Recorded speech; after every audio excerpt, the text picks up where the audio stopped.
नमस्ते। जय हिंद। पिछली वीडियो में हमने विद्युत आवेश के बारे में पढ़ा था और आज उसी टॉपिक को आगे बढ़ाते हुए चलते हैं और जानते हैं कि आवेश हमारे पास कितने प्रकार के होते हैं। हमारे पास आवेश दो प्रकार के होते हैं, एक होता है आपके पास ऋण आवेश और एक होता है धन आवेश। अब सवाल उठता यह है कि हमें पता कैसे चला कि आपके ये ऋण आवेश और धन आवेश है, और ये पता कैसे चला कि आवेश दो प्रकार के होते हैं। तो इस प्रयोग के द्वारा आगे समझते हैं कि कैसे पता लगाया वैज्ञानिकों ने कि हमारे पास आवेश दो प्रकार के होते हैं। क्या हुआ कि प्रारंभ में देखा कि प्रयोग करते समय कि एक कांच की छड़ ली गई और रेशम का कपड़ा लिया गया, उन दोनों को आपस में रगड़ा गया और फिर एक आबनूस की छड़ ली गई और बिल्ली की खाल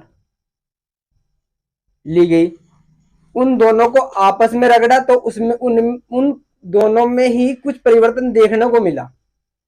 तो जब हमें कुछ परिवर्तन देखने को मिला तो इससे निष्कर्ष निकला कि आगे भी कुछ हो सकता है।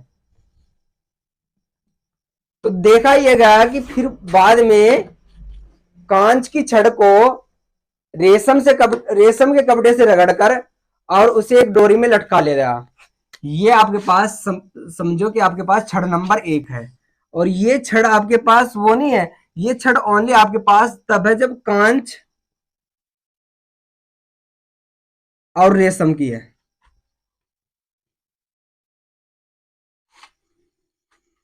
फिर दूसरी बार भी ऐसा ही प्रयोग किया कि कांच और रेशम को रगड़ा और दूसरी छड़ बना ली। ये छड़ नंबर 1 और ये छड़ नंबर 2, ये भी कांच और रेशम की है।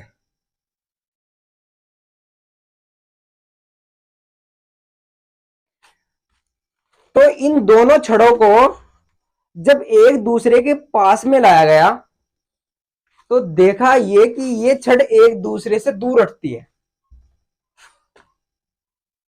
क्या परिवर्तन किया कि छड़ नंबर 1 वो भी कांच और रेशम की है, छड़ नंबर 2 कांच और रेशम को रगड़ने पर बनी। देखा क्या गया कि दोनों एक दूसरे से कैसे हटती है, दूर जाती है। ये इधर जाती है, ये इधर जाती है। अब आगे बात आती है कि बिल्ली की खाल और आबनूस की छड़ ली गई। जब आपके पास आबनूस और बिल्ली की खाल ली गई तब उन्हें रगड़ा गया तो उनसे भी दो छड़ें प्राप्त करी, छड़ नंबर 1। अब ये छड़ जो है वो आबनूस और बिल्ली की खाल की है। आबनूस और बिल्ली की खाल,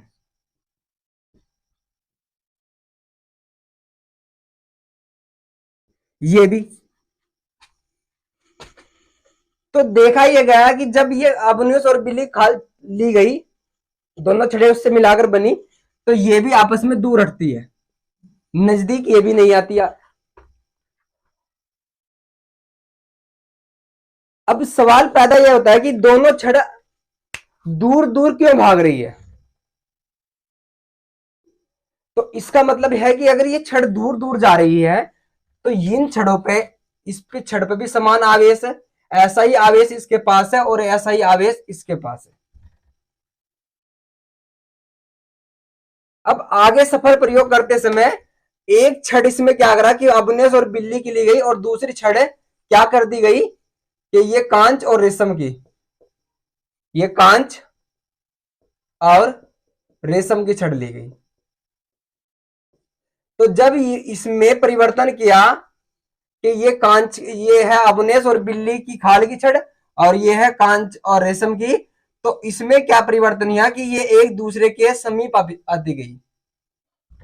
अब ये प्रतिकर्षित न होकर एक दूसरे क्या हो रही है, आकर्षित हो रही है। और आकर्षित कौन सी छड़ हो रही है, ये छड़ अबनेस और बिल्ली खाल की छड़ इसकी ओर जा रही है, न कि ये इसकी ओर जा रही है।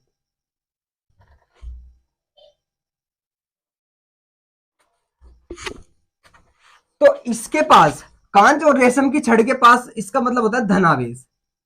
क्या होता है, धन आवेश। और इसके अवनेश और बिल्ली की खाल के पास जो छड़ है उस पे होता है आपके पास ऋण आवेश।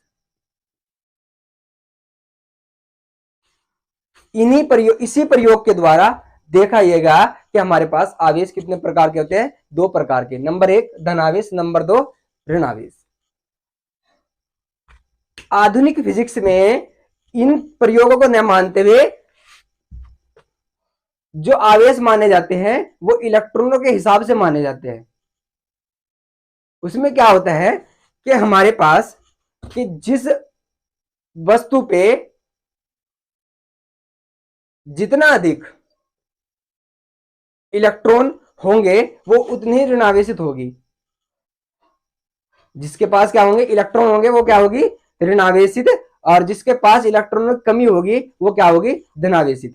तो इस प्रकार हम समझ सकते हैं कि हमारे पास जो ऋण आवेश होता है, ऋण आवेश होने का मतलब है कि जिस वस्तु पर इलेक्ट्रॉनों की अधिकता होगी, जिस वस्तु पर इलेक्ट्रॉनों की क्या होगी, अधिकता, वो वस्तु क्या है, ऋण आवेशित है। और जिस वस्तु पर इलेक्ट्रॉन क्या होगी, कमी, वो वस्तु क्या है आपके पास, धनावेशित है। बस आज की क्लास में इतना ही।